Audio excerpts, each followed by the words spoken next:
In today's video, I'm going to teach you how to make your profile private on Duolingo.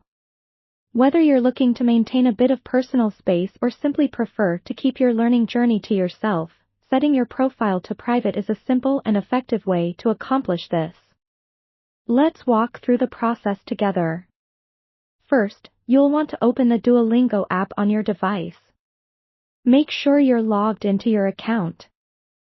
Once you've got the app open, look towards the bottom right corner of the screen. You should see a little face icon, which represents your profile.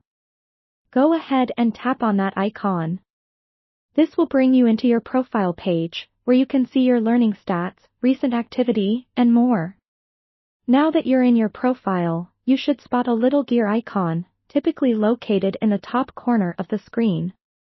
This gear icon is your gateway to the settings menu. Tap on it to open up a wealth of customization options. In the settings menu, scroll down until you see the option labeled Privacy. This is the section where you can control who sees your profile and activity. Tap on Privacy to open it. Here, you'll see various options related to your privacy settings, one of which will be something along the lines of profile visibility. This is the key setting for turning your profile private. Tap on it, and you'll be presented with the choice to set your profile to either public or private. Select Private to complete this step. At this point, your profile is now private.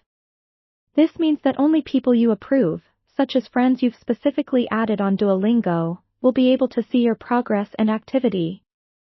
This privacy mode provides a sense of control over who has access to your learning journey, letting you focus on your goals without external distractions. Before you wrap up, I encourage you to explore other settings regarding who can interact with you.